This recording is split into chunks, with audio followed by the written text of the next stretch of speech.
Fair warning, this show contains strong language and adult themes from time to time. Sorry, Jerry can't help it. Sick Boy Wolfgang Productions presents The Offering with Jerry Horror. A deep dive into the history of film and its filmmakers. Mostly horror, always genre.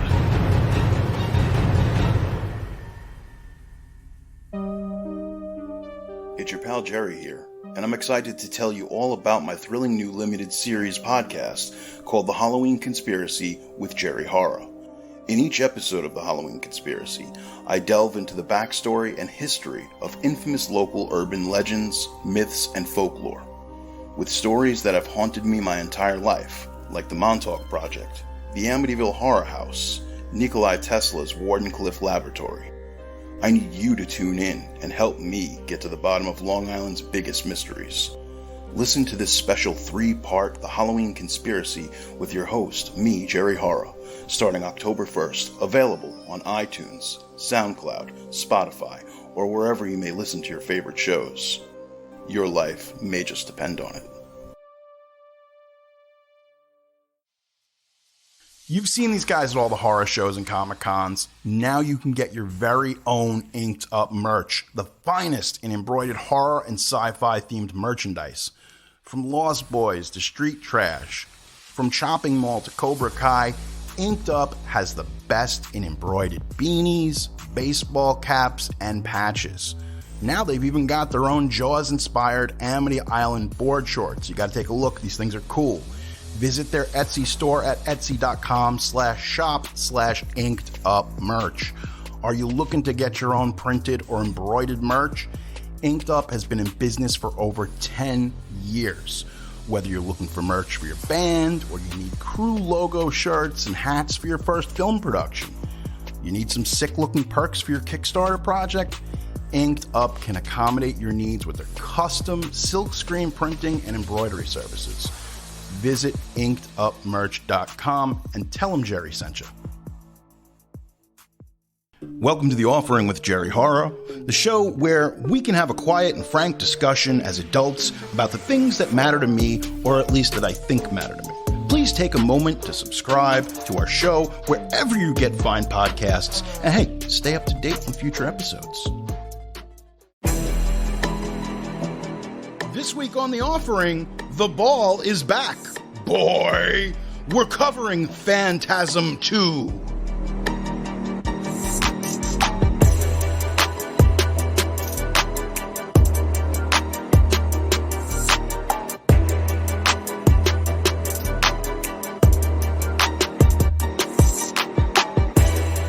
Ladies and gentlemen, friends beyond the binary, it's me, your host, Jerry Horror, and welcome to The Offering, a show where we discuss whatever the hell I'm in the mood to discuss.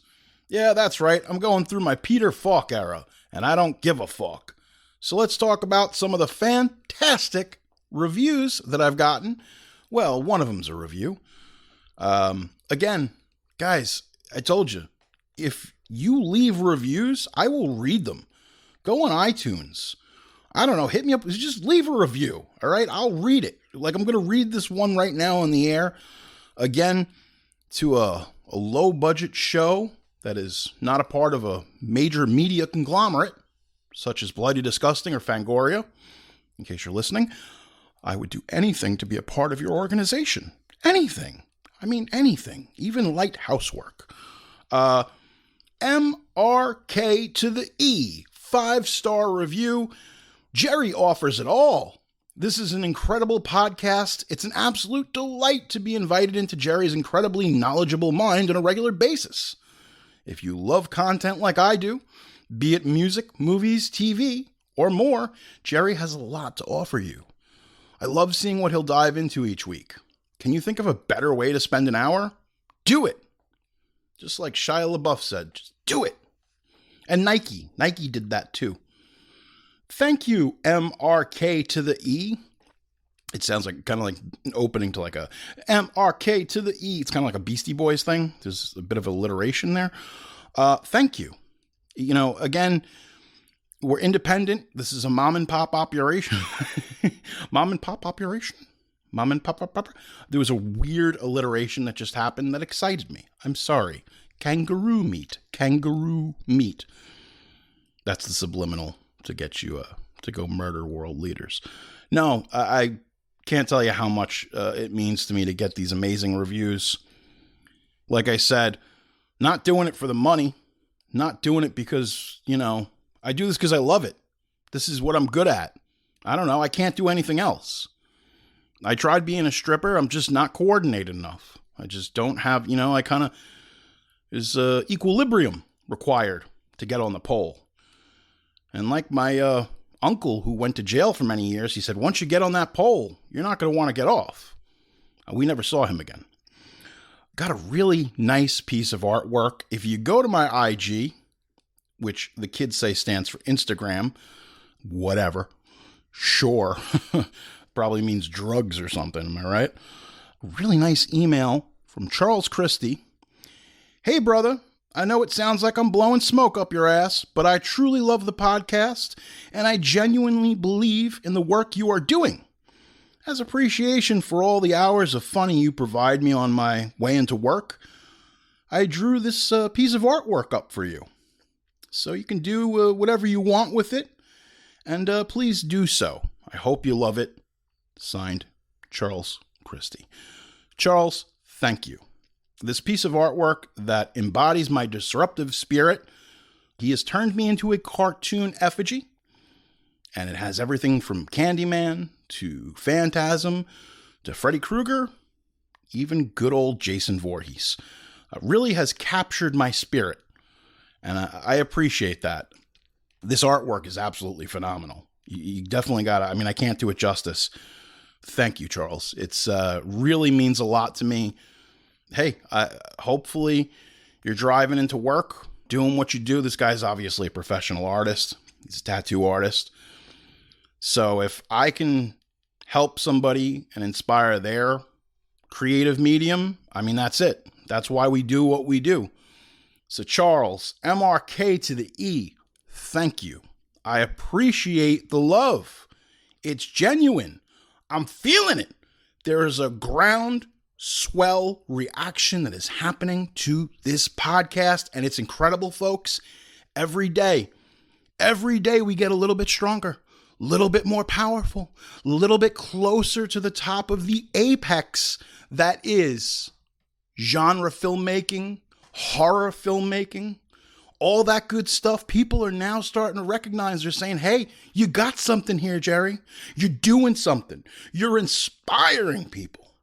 Maybe it's the chai latte, the pumpkin chai latte, my first of the season that's kicking in. Got a little bit of clarity. Or maybe it's just that all of these good folks who enjoy the offering, just like the Hulkamaniacs back in the 80s, giving the old Hulk Hogan, giving him that power to Hulk up. I'm feeling it. And I appreciate it. And you're only going to push me and make me stronger. And that is very dangerous, especially for you frat boy motherfuckers with horror podcasts out there. You're talking about, I don't like the fucking new Jordan Peele movie. Eat a dick. Nope was one of the best shit I've seen all summer. Look, I didn't think it was that great of a movie. I didn't. Well, it's a good movie. Nope is a good movie. I really enjoyed it. But it stuck with me. There are indelible images and things happening in that movie on many different levels. And it's original and it's different and it made me think about things afterwards. If you haven't seen Nope, give it a shot. You're a fan of genre shit if you're listening to this podcast anyway. Yeah, man, there's good stuff out there. Been a great year for horror films. Been a great year. Just one after the other. Nope is so many things. It's a study in sociology and science fiction, just as much as it is a horror film. And perhaps even scrutinizes the very system that we worship, which is Hollywood. Shocking indictment of how the entertainment industry treats people, especially people of color. But that, my friends, it is a discussion for another time. We're not going to talk about it now, even though I'm tempted to talk about it. Sometimes, just like anything else, this world will chew you up and spit you out. And that's okay. Because we have to find strength in the people around us that support us. Like the folks who write these fantastic reviews. Send me emails, send me artwork. That is inspiring to me. I didn't get into this shit for the money. I didn't get into it because, oh wow, the podcasting world is just a plethora of pussy. I mean, shit, lock the gates. Marin took it all. He's got all the groupies. I gotta wait for Marin to die just so I can get laid? What's that? What's that about? Mark, you can't spare any pussy? What the fuck? Come on, man. Seriously. Guy goes on Glow, gets to sniff Allison Brie, and next thing you know, he's doing more than me. He even got to star opposite Robert De Niro. I mean, look, he was a stand-up comedian, okay? But Marin has taken this shit to the next level. So now that he's moved out of that spot, maybe I can kind of sneak in, get a little in there, and, you know, maybe, I don't know, have Allison Brie slap me or something. Or tell me what a pervert I am, and Jesus Christ, nobody listens to podcasts anymore. They're on YouTube or Twitch streaming, watching some asshole talk about something they don't know anything about. But hey, you're here with me, so who cares, right? Doesn't matter. Yo, the real story here, though, is that the making of Phantasm was fucking epic. Unfortunately, Phantasm wasn't made in 1988. But a little film named Phantasm II was. So we're going to be discussing some of the finer points of how this film was made. And let me put it like this. Boy, the ball is back. And Jerry is on the ball, baby. Maybe an 8-ball. Maybe some Adderall. Maybe some mysterious substance you sent me in an envelope and I snorted. Who knows? But one thing's for certain, I've had my first pumpkin spice chai latte of the season. It's got me open. I'm ready. We're going to do it. We're going to take you back to 1988, get in the time machine, pop the popcorn, make sure you got the sweet tarts. Let's get it poppin', folks. Let's go.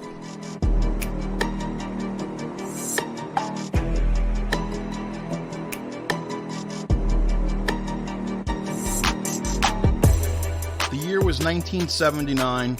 Don Coscarelli was 24 years old when his first film, Phantasm, hit screens. And let me tell you something. This movie changed the game.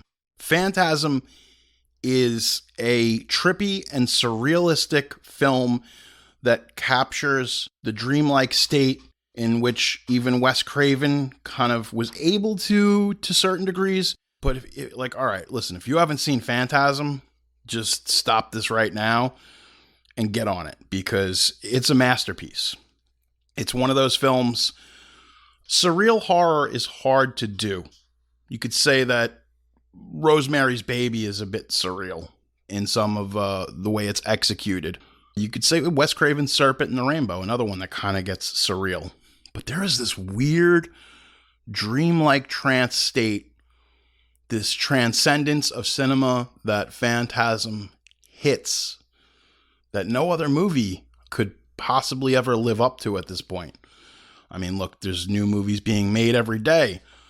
And I'm a champion of independent cinema, and I think somebody will eventually knock it out of the park. But whatever Coscarelli tapped into at the precious age of 24 years old, I mean, can you imagine that? You've got this movie, and it's independent. It's made for damn near $300,000. Phantasm was made for. And it's a huge hit. And pretty much Don Coscarelli becomes the new it boy as far as horror is at that time. And everybody's like, this guy is going to be, I don't know, the next big thing. So you got to double down and say to yourself, all right, well, got this big hit movie that cost $300,000, much like John Carpenter's Halloween, which was made the year prior. What do I do? Well, like any good businessman, any good artist, it comes down to the simple fact of, why don't we make a sequel? So Don Coscarelli goes on. He basically makes up a one-sheet poster and says Phantasm II, coming in 1980. Well, wouldn't you know, the time rolls around. Don Coscarelli's got a big problem. And the big problem that he has is he doesn't have an idea for a sequel. And considering you just made a teaser poster for said sequel, now it's not going to be an independent film. Universal Studios wants to pick it up. They say, hey, we're going to option this second movie. Coscarelli says, fantastic. I grew up, I loved all these Universal horror films. I grew up with their products, their films. It would be an honor to have the Phantasm II sequel made at Universal in 1980. Well, unfortunately, that didn't happen. He suffered severe writer's block. He didn't know where to go with the story. I just don't have an idea. I just don't think I know what this second film is about. And Phantasm wasn't just like, okay, it's this underground cult classic to a degree that just kept playing and playing. It's respected, like, critically. Like, Roger Ebert loved this movie. Loved Phantasm. A lot of other critics did too. Some people say it was like the high watermark of that year. Some folks will even tell you that it's one of the greatest horror films ever created. The problem is, when you're 24 years old, it starts breathing down your neck. How am I going to top what I just did? Well, he couldn't. So Coscarelli decides, all right, I'm going to go do something different because I do not have an idea. Now, remember, Universal had optioned the sequel. And once he signed whatever that obligatory deal was, at some point, he was going to have to make Phantasm II. In the meantime, he makes a movie called The Beastmaster. It's a classic. I love it. And The Beastmaster is definitely a stay tuned. We might be covering that in the future because the story of the production of Beastmaster is just insane. He had signed on with a couple of different producers and some people that were connected to Dino De Laurentiis, famed Italian producer. And one way or another, they were just not happy with what they were seeing with Beastmaster. So, like, the movie's been cut like 3 different times, like 3 different versions of it. They just released a new Blu-ray 4K set that came out that has collected as much of the unseen stuff that we never got to experience as fans of the film. Ultimately, he toils away, and Beastmaster was this great opportunity that kind of turned into a nightmare. So he ends up spending like almost 2.5 years of his life making Beastmaster, and then having the producers not want to put it out. Ultimately, it becomes kind of like this cult classic. If you had TBS in the 1980s, they played it like every night for what seemed like 5 years. It was on constantly on cable rotation. So he does a music video for Dio in 84. So basically, Coscarelli is just toiling away. He really doesn't have anything on the horizon. He's a guy who made this cult favorite movie, went and tried to make a sword and sorcery movie that was just an absolute nightmare, directed a Dio video, The Last in Line, and he's just saying to himself, like, what the fuck am I doing? And wait a second, he has an idea. I figured it out. I figured out how this is going to work. Okay, so this is his complete idea for Phantasm II. What if it just started right where the last one left off? I mean, like, right where it left off, and just, kept it going. Okay, well, we got an idea now. Goes, knocks on the door of Universal, says, remember when you guys licensed the option to make Phantasm II? I'm ready to cash that poker chip in. Phantasm, the delusion of a disordered mind, a phantom, a spirit, a ghost.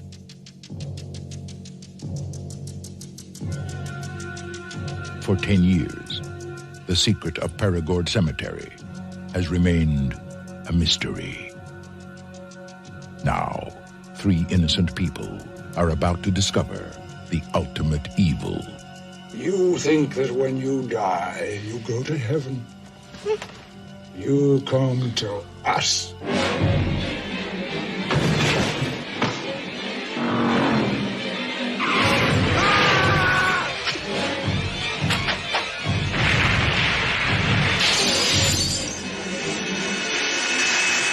We've got to warn people.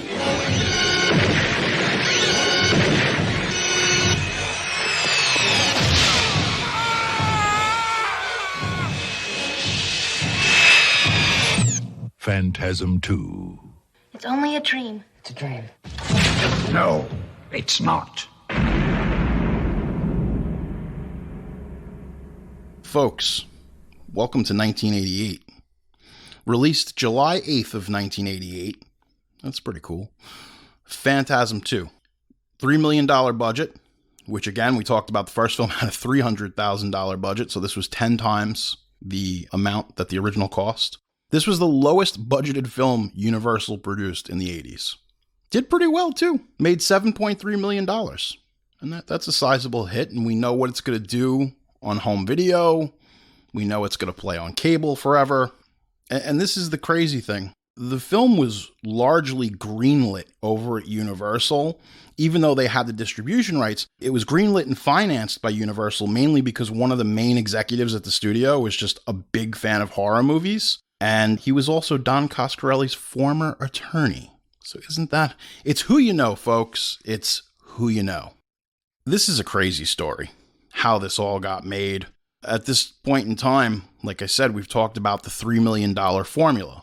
Now, to Coscarelli, you're basically being given $3 million, and you can write your movie, you can make your movie, and it's more money than you've ever had. This is also the most money that was ever applied for any of the further Phantasm adventures. Yes, there were a lot more Phantasm movies. Hot take, the first two are great, the third one's okay, and the rest are kind of garbage. Sorry, not sorry, folks, that's my take. This film series peaks with this second film, unfortunately. Universal Pictures wants a new franchise. So it's 1987, and they're saying, like, look, man, fucking what the fuck is Nightmare on Elm Street 3 Dream Warriors? I don't know what it is, but New Line Cinema just made like $100 million off of this movie. Really? Yeah. It's Friday the 13th movies are making money too. Wow. I guess we should get a franchise. Now, it's kind of strange to think, but Universal, they had a couple of hits here and there. But largely after the disappointment that was John Carpenter's The Thing in 1982, they kind of veered away from the slasher genre of the day, some of the more supernatural films. And I will say this, 1979's Phantasm is a precursor to Wes Craven's 1984 Nightmare on Elm Street. I'm not saying it's inspired by, but I think there were certain elements that might have bled into that film. Just saying, if you got some time, watch Phantasm, and then double bill that with Nightmare on Elm Street.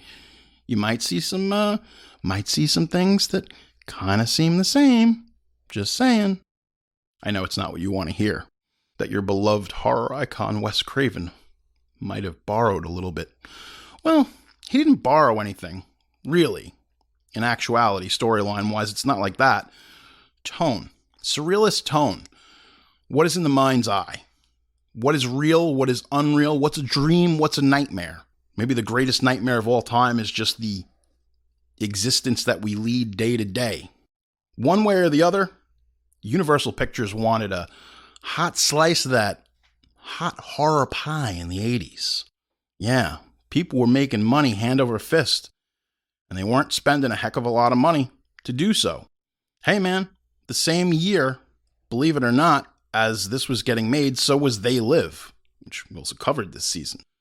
And that was a part of this whole deal that Universal was like, we'll give you $3 million. And they had a formula, not unlike today's Jason Blum. He has a formula for his Blumhouse pictures of profitability. And $3 million was this magical equation for them to spend that would net them the greatest profit yield, be able to sell it internationally, be able to sell it on home video, and eventually to the burgeoning cable industry. Truth be told, the first Phantasm was hard to find. Came out on Betamax early on, then came out on VHS, but it was an independent movie and he didn't have the distribution. With that being said, Phantasm rarely played on television. So it became kind of this cult thing that lived on through midnight screenings throughout the country, throughout the world. So, in other words, Phantasm was the underground king, and it was a bit undisputed for quite some time. But you have to imagine, Phantasm, the first film, fits into this weird timeline. You've got Halloween in 78, Phantasm in 79, and then Friday the 13th in 1980. So, a masterwork of surrealist horror, gothic horror perhaps if you want to, if you will, is not the flavor of the day. The flavor of the day is, let's get some sexy teens, let's get them murdered, Agatha Christie the style, because Friday the 13th is really just is the sleazy exploitive ripoff of Halloween. You know, John Carpenter's like a real filmmaker. Sean Cunningham just had a title. Yeah, he's like, he took out the full page ad in Variety. Scariest movie ever made. He didn't have a script. All he had was a title, and it worked. So you know what? I respect John Carpenter as a filmmaker, and I respect Sean Cunningham as a master of titillation, sales, and hype. But one thing that Sean Cunningham had was Tom Savini. Fantastic special effects, pulled off all those magic tricks. Halloween left a lot to the imagination. Virtually bloodless in some ways, believe it or not. And that would escalate because Universal, in 1982, would produce Halloween 2. It took 4 years to get there, but at that point, again, we talk about sequels, we talk about escalation. There had to be gore.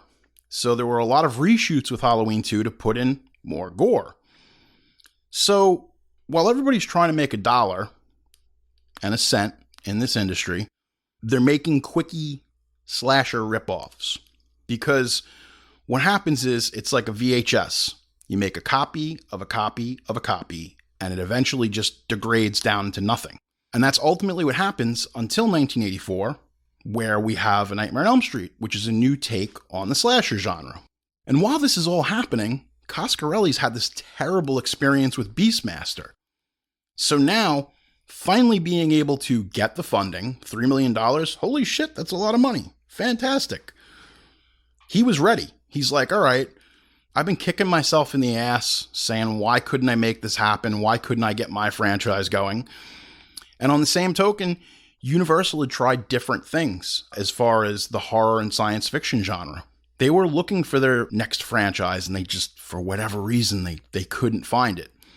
Ultimately, they would in a roundabout way, because MGM would make Child's Play in 88, and then in 1990, MGM sells the rights to Child's Play to Universal, and thus Chucky becoming a Universal monster. But before that, they were just trying different things. Like, for instance, the aforementioned being shot at the same time, John Carpenter's They Live, which is more of a kind of a weird, surrealistic take on the whole Twilight Zone style. You know, there's just as much science fiction, there's action, it's kind of a Western in a weird way, but meanwhile, Coscarelli's trying to get this sequel underway. He's been greenlit, he's been given the money, but that's just the beginning of his problems. Writer-director Coscarelli says that he had been under pressure to film a sequel, but he couldn't come up with that story. Coscarelli considered the first film's ending to be conclusive, and he did not feel knowledgeable about writing sequels. But now he was ready, and now he had Universal's blessing, and their money. But, like I said, he had that breakthrough, and he realized, wait a second, I'm just going to start this movie the second Phantasm ends. And he says, you know what? That's what I'm going to do. He says, I like road movies. You know, I like all the road movies because we're coming off the 70s. And he says, all right, I'm going to throw in this element where Reggie and Mike can combat the tall man, after which he described the process as straightforward. So once he had the roadmap, he wrote the screenplay like super quick. Like it was done in like 2 weeks. In the 9 years between Phantasm and Phantasm II, Reggie Bannister, plays Reggie in the film, He had quit acting. He basically started working at a funeral home, and he was assisting in embalming bodies, which would be fantastic because the tall man is he's a bit of a funeral home keeper himself. An interdimensional one, but nonetheless. So A. Michael Baldwin plays Mike in the original Phantasm. Universal wasn't too hot on him because they felt, well, we need someone who's working in the industry. We're going to recast this part. And this is where it begins to dawn on Coscarelli, because at that point, the last movie he made was almost 6 years ago. And other than that Dio music video, he didn't have the pull in order to force Universal's hand to do what he wanted to do. So the casting of James LeGros as Mike has had a conflicted effect on the cast members. LeGros reportedly enjoyed his time on the production and got along very well with the cast and crew. And nowadays, Don Coscarelli, Angus Scrimm, who's the tall man, Reggie Bannister, they all speak glowingly of the experience working on Phantasm II. A. Michael Baldwin, who played the original character Mike, who got recast in this film, he's still bitter about the incident. In the audio commentary for Phantasm III: Lord of the Dead in 1994, he twice referred to Phantasm II as the film that shan't be named, and has stated in multiple podcast interviews that he considers it a terrible movie. I don't think so. I think Phantasm 2 is great. James LeGros as the recasted Mike in this movie, I get it. They wanted a young, handsome, working actor. That was the way, studios were still run a certain way up until the late 90s. And they had these, contract players and people that they were working with, people they were trying to develop. And it's kind of a crazy story as far as the whole James LeGros thing goes. So James LeGros goes on to be in like Drugstore Cowboy, a ton of television, a ton of indie films, even goes on to do some directing of his own. I thought he was fine in this movie. I get it. They wanted somebody who was a little more seasoned as an actor, someone who looked a little more matinee idol, and I understand why Universal wanted James LeGros. Producer Pete has just told me that James LeGros appeared in Point Break. This guy's got a huge career. Are you looking at some of this stuff? He was even on the Mosquito Coast television show, based on the Harrison Ford movie. Coscarelli has revealed that some of the elements of this movie were influenced by Stephen King, especially a few aspects of his novel, Salem's Lot. A small part of it at the end, where the characters go on the road chasing down vampires, gave him the idea for this movie where Mike and Reggie are chasing the tall man. And I mean, look, it is what it is. Salem's Lot had been developed into a successful television movie. It's recently been remade. It was supposed to come out this Halloween, but for whatever reason, because of everything going on at Warner Brothers, it's been pulled from the schedule. Maybe at some point in 2023, you might see the new version of Salem's Lot. But until then, it's just locked in a vault over at Warner Brothers, along with Batgirl and all the other movies. Did I tell you guys they remade Lost Boys? Yeah, it's done. It's in the can. Features a bunch of younger actors. They went all Stranger Things on that ass. Again, another Warner Brothers project that we don't know what's going on with. So they've got not one, but two remakes of vampire films, and they're just sitting around, rotting somewhere in a vault. We'll be right back with more of The Offering with Jerry Horror.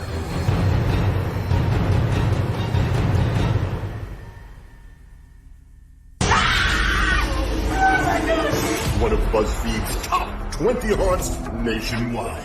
Dark Knight Halloween World, featuring the retro haunted Halloween trail and the 3D Psycho Asylum. 10 out of 10. Very scary. I recommend it. Get your tickets at darknightli.com. Dark Knight Halloween World. So much fun, it's scary. Now, the most definitive account of the films made by the most infamous and influential studios of the 1980s, Cannon Films. The Cannon Film Guide Volumes 1 and 2 gives you the true stories from the people who made them, and truth is stranger than fiction. From American ninjas to Masters of the Universe, from Charles Bronson to Chuck Norris, from Bloodsport to Texas Chainsaw 2, take it over the top on your Superman 4 quest for peace. These books have got it all, folks. A passionate journey through the highs and lows of pure 80s goodness. The Cannon Film Guide illustrates all the behind-the-scenes mayhem of one of the most beloved cult movie factories of all time. We at The Offering highly recommend these books. They are essential reading for any and all film buffs. The Cannon Film Guide, Volume 1 and 2, available now at Amazon, iTunes, or wherever finer books are sold. If you like vintage and retro style, you'll be shopping at these two shops. Paper Doll Vintage Boutique and Paper Doll Curiosity Shop, Long Island's premier shops for vintage, retro, gifts, and more. Paper Doll Vintage in Sayville has all one-of-a-true-kind vintage clothing and accessories for the true vintage lover, while Paper Doll Curiosity in Patchogue carries retro, novelty gifts, toys, clothing. They've got something for everybody. Got something for the whole family. You want the credentials? Paper Doll Vintage Boutique has won first place in Best Vintage Clothing Store in the Long Island Press's Best of Long Island. 7 years in a row. Undefeated. Can your vintage and retro store say that? I'm going to tell you what, probably not. Because of the unique nature of the items sold there, at both stores, the shop has become a local hub for artists, the community, hosting monthly art shows, classes, events, and even fashion shows. You got to check this out. You got to come down. You got to see it. From theme party goers, theater stylists, companies, photographers, designers, all facets of the industry. How about that period film project? You know, the one that you've been thinking of that needs authentic wardrobe and props? Paper Doll Vintage. Paper Doll Vintage Boutique and Curiosity Shop specializes in distinctive items that are hard to find anywhere else. One of a kind. One of a kind. And you're one of a kind, and you deserve that. Shop paperdoll.com and express your personal style.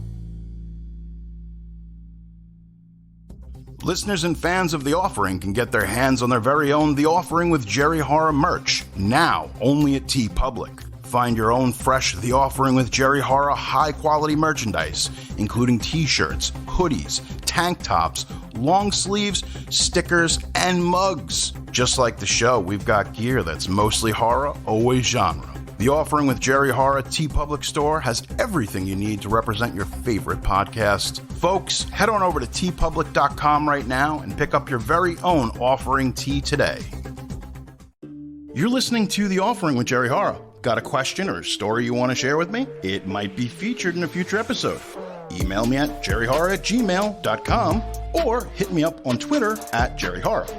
I'm also on Instagram. You can find me there at jerryhorror. Rate and review this show on Apple Podcast, and you might find your review in an upcoming episode. And if you haven't already, be sure to subscribe to The Offering. Now back to the show. Okay, so we're assembling the squad here. We got Greg Nicotero and Robert Kurtzman, later of KNB Effects, legends. I mean, come on, what haven't they done? You should know these guys' names.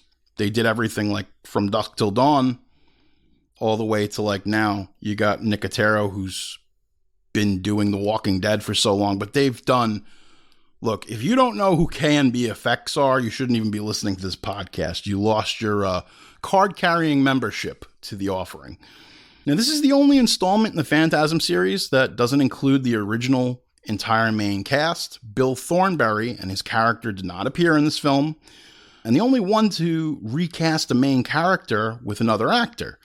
Universal forced Coscarelli to recast the character of Mike, and fans were kind of pissed about this happening. Some people say it was A. Michael Baldwin going on the convention circuit and saying, hey, this is a sham of a movie. They recast me.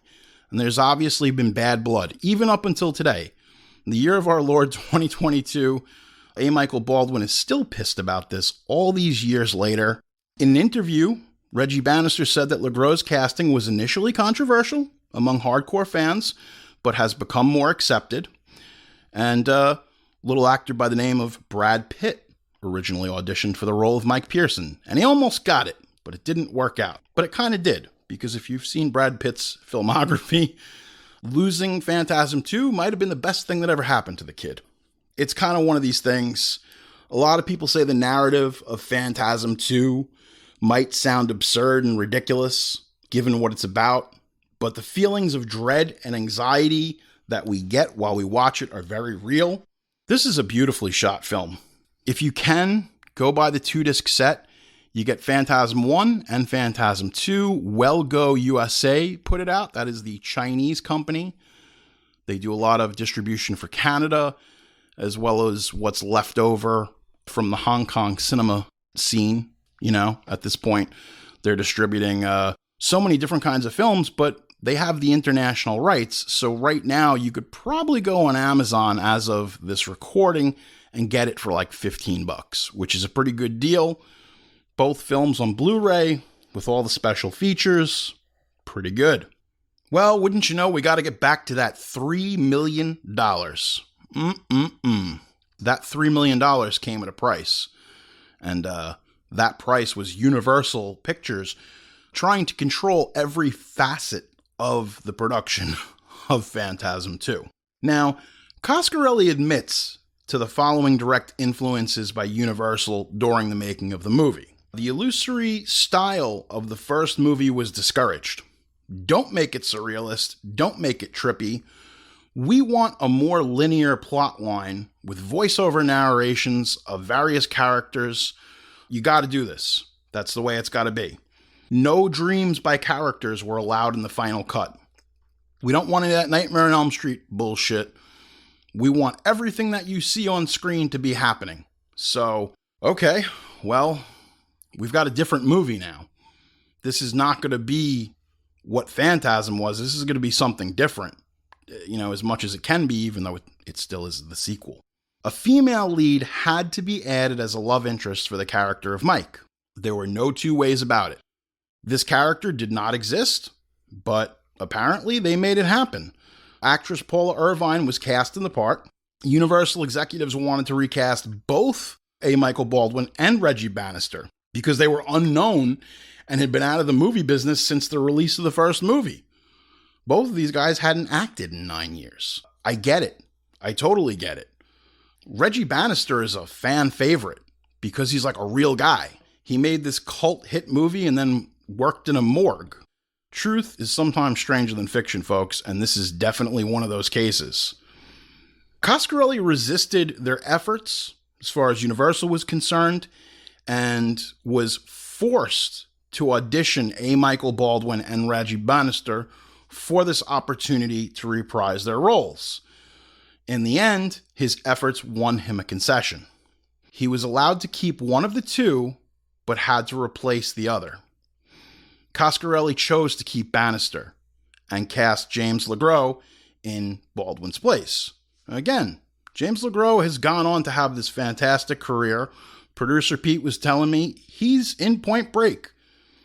He's one of the presidents. He's the one who gets shot, right? Yeah. It's crazy. Don't they all get shot? Well, I mean, Patrick Swayze doesn't get shot. He goes out on his own way, in his own terms.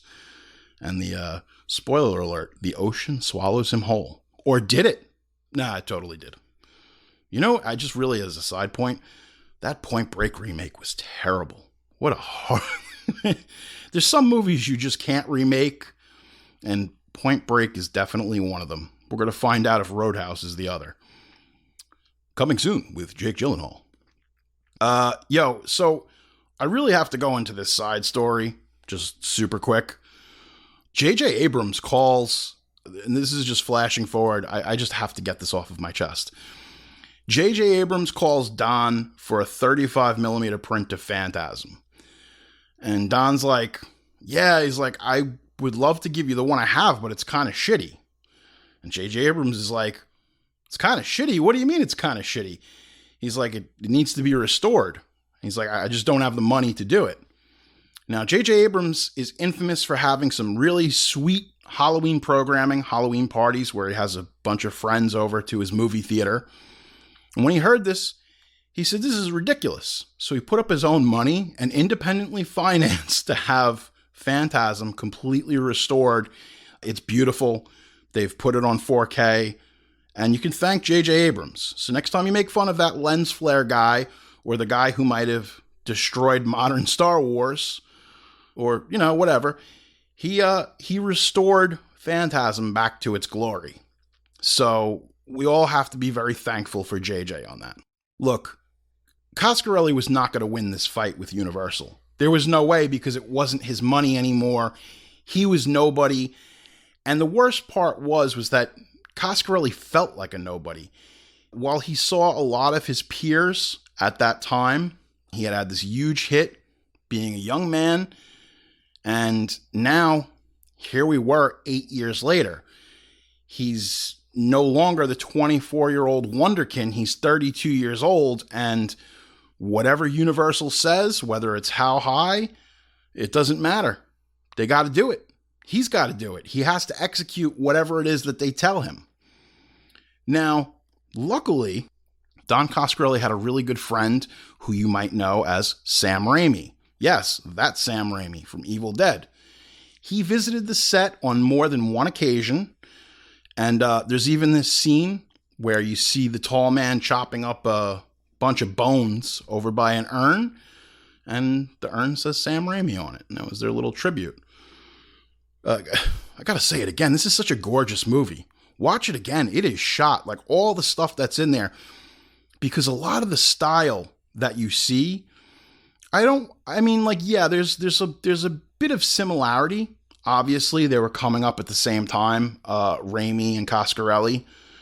It became one of these things, but I think it's arguable. Sam Raimi might have helped them out a little bit. Look, this is not a Tobe Hooper, Steven Spielberg situation again, but Raimi definitely stepped in and helped him with some of the shots, lent some of what he had learned off of those Evil Dead films to parlay into Phantasm. It's funny because what they actually do in the movie, one of the Undertakers can be seen filling the plastic bag that's labeled Mr. Sam Raimi with ashes. And that was a nod to Ash in the Evil Dead series. Now, a special version of the final dialogue exchange, which is like the end of the movie, was filmed exclusively for the theatrical trailer and television spots, set inside of the mausoleum instead of the hearse. This way, the dialogue could be featured in advertising and still not spoil the ending of the film itself. I gotta tell you, for a 10-year-old little Jerry Horror, the commercials were unbelievable for this movie. Like, when I saw the trailer for this, I had never even seen the original Phantasm because, like I said, it wasn't readily available. My video store didn't have it. It was one of those things where, like I said, it came out on beta, it had a VHS run, but it wasn't widely available as much as you would think it was. So it was kind of hard to get your hands on a copy of it. I didn't know what the hell Phantasm was, but when I saw the trailer for this movie, I was like, holy crap, I gotta see that. That looks amazing. All right, so one thing that I gotta talk about, this movie has an entire house exploding into flames, and you know the scene that I'm talking about.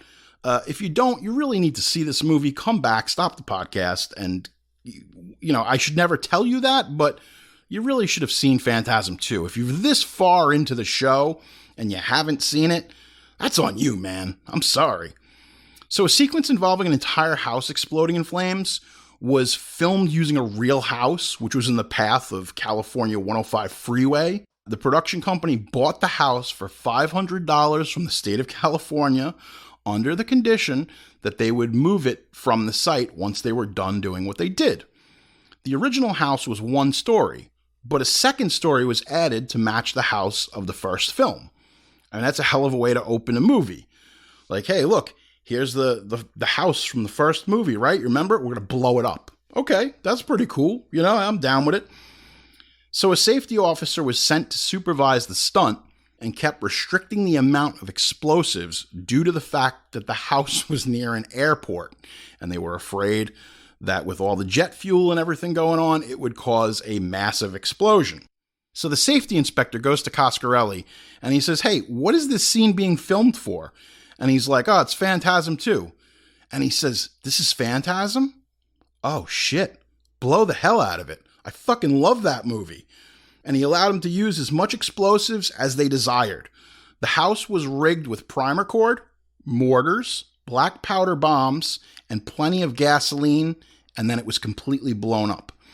The sequence was shot with 6 cameras and was tightly choreographed with Angus Scrimm, Reggie Bannister, and Lori Loughlin doubling as a young Mike. Yes, that Lori Loughlin. Because they needed someone that would mirror Mike in the first film, and obviously, you know, he wasn't, the same actor was not in this film. So they needed someone that looked kind of like a young boy, and the closest they could find was Full House's Lori Loughlin, who was basically inserted for like this one shot as the back of Mike, which is just young Mike in this because it's a flashback from Hauppauge. We grew up in Hauppauge, and Lori Loughlin, she was always going to church at the St. Thomas More, which was the same church that my mom went to. And I remember seeing her there, you know, around the holidays and stuff. And that's it. That's my brush with Lori Loughlin. How exciting. Not really. It also doubled as Reggie's house when the tall man kills his family by blowing up the home later in the film. Afterward, the production company kept their word and removed what was left of the house. Now, on the record, off the record, from what the reports were, the explosion that they created with this fabricated home, it was like way over the legal limit of what you can use. As far like it was like super dangerous. The safety inspector, being a fan of the film, obviously didn't help. Well, it helped because it looks great. What's even great in that sequence too is like Angus Scrimm is the tall man, and you see him, and he's got the action hero shot where, you know, the explosion happens behind him. And Angus Scrimm is such a fucking good actor that he completely no-sells it like nothing is happening and is so calm and smooth. I gotta say, too, I love the first Phantasm, obviously. But Angus Scrimm as the tall man in this movie has such a specific sense of confidence, menace, and I want to say swagger, that the tall man should always be up there in the conversation with your horror greats, your horror icons. You know, whether it's Candyman, whether it's Jason Voorhees, whatever you want. You know, Angus Scrimm is just a class act. He became one of these guys who was just like at every Fangoria weekend of horrors. He became a staple within the entire scene. And that to me is just incredible. Yeah, ultimately though, Coscarelli gets this movie made, and it does pretty well. You know, it comes out in theaters. It makes double its budget back.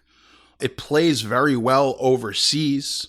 Believe it or not, by all accounts, Coscarelli didn't even use all of the $3 million. He ended up, I think, coming in almost like $150,000 under budget, which is a big deal, especially when you're making movies with other people's money. Phantasm II is a bit of an oddity now because it feels like a bit of a false start. It directly concludes the events of Phantasm and basically almost has a cliffhanger ending, which leads into Phantasm III Lord of the Dead, which wouldn't be made by Universal. Because even though this movie made a bunch of money, Coscarelli had decided at that point that, yeah, it was nice to have $3 million and to be able to blow up houses and have a much bigger budget. But at the same time, he lost control of what exactly his property was. And he had a lot of things that had to be mandated. Now, there's always been these rumors that this movie, because it's a gruesome movie, it really is. There's, you know, gore and all kinds of stuff. The MPAA didn't have a problem with almost anything in the movie except for one scene. And it's when one of the balls comes directly, goes into the actor's head, and squirts out blood. Now, this same thing had happened in the first movie, and the MPAA had a problem with it that time too. You know, the ball coming directly at the actor's head and then squirting out blood towards the camera. There's all kinds of shit that happens in this movie. You get to see people embalmed, people blown up, all kinds of shit. but for one reason or another, they did not like the idea of that sphere burrowing into someone's head. They just were freaked out by it. They could get away with anything else. Luckily, at that point, Coscarelli had made friends with the parental advisory board for the MPAA, and they said, you know what? We don't have any problems except for that one scene. And he said, you guys said the same thing about the first movie. You're like, we did? It's like, yeah. He's like, oh, okay, well, don't worry about it. So they trimmed, like, I think 2 or 3 seconds out of that sequence. But other than that, Phantasm II largely remains the film that it was. It's not like there were a lot of things edited. I think where the miscommunication came out, especially with horror magazines at the time, was this movie was largely tampered with by the MPAA.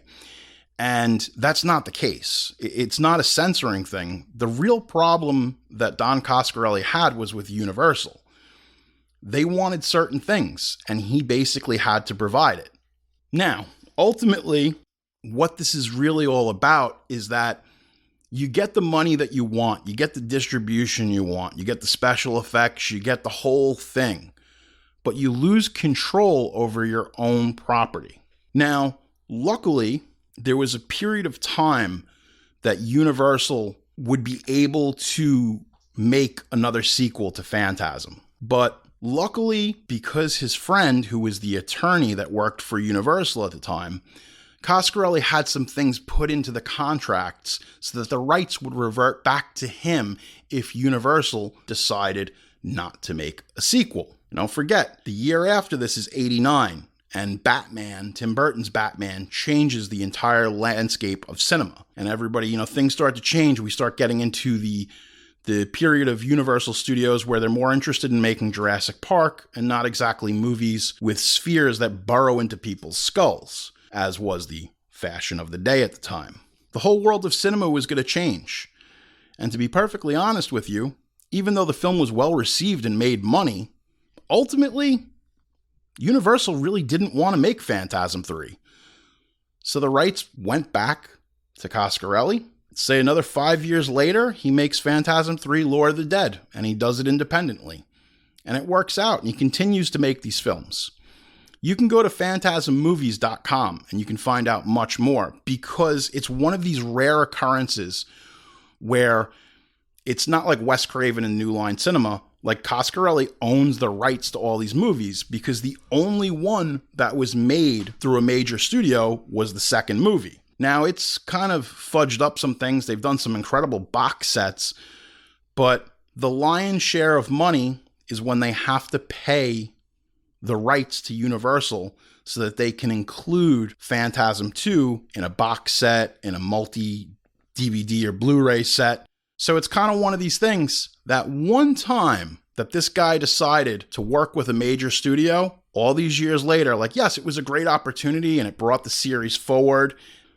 But ultimately, that $3 million that Universal paid to make Phantasm II, Don Coscarelli spent a lifetime paying it back.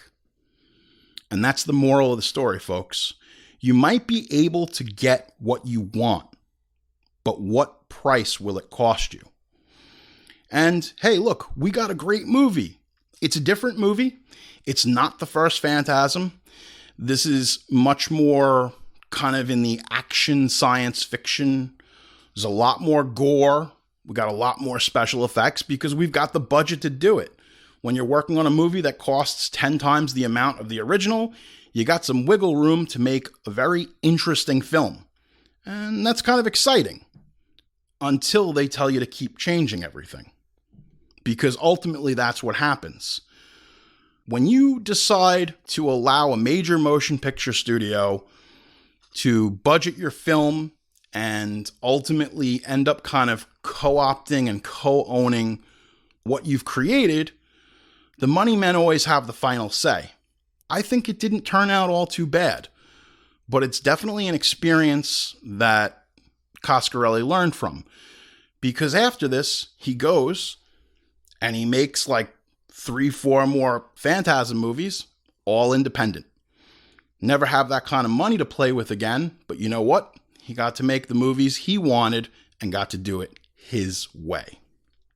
And that, folks, is the moral of the story. I hope you've enjoyed this episode. Done the best I could. Was feeling very ill. Almost didn't get through it. Got really sick. But through the power, through the grace of God, the tall man, whatever you want to call it, we made it through another episode. And this is the penultimate episode. Next episode is the final one. And what are you going to do then? You know, when you get to the last one, you got no more offering. I don't know. Find me on social media. Support me. Should I start a Patreon? What is a Patreon? I don't know. Tweet at me, at Jerry Horror, Instagram, Twitter, Letterboxd. I have questions. I have queries. Can you answer them? I don't know. I just don't fucking know. But regardless, I hope you've been enjoying this trip back to 1988 with me, and hopefully we can go on some new and exciting adventures very soon. I'm Jerry Horror. This has been The Offering. Mostly horror, always genre. You've been listening to The Offering with Jerry Horror. I'm very sorry. Produced by Pete Bune. If you have a question or a story you want to share with me, we'd love to hear from you. You can email me at jerryhorror@gmail.com or hit us up at Twitter at jerryhorror or on Instagram at jerryhorror. You getting the picture? Subscribe to Apple Podcasts, Spotify, or wherever fine podcasts are provided for you and your family. I want you to enjoy. Just join us next time for another offering.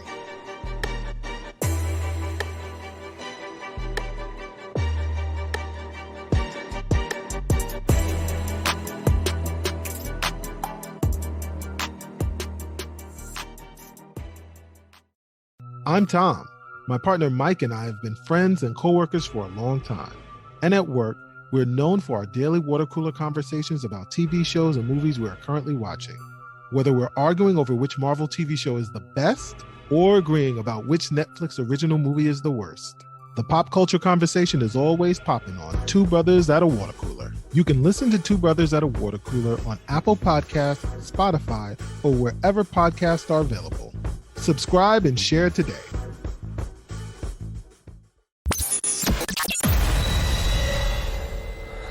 This has been a Sick Boy Wolfgang production. Thank you for listening.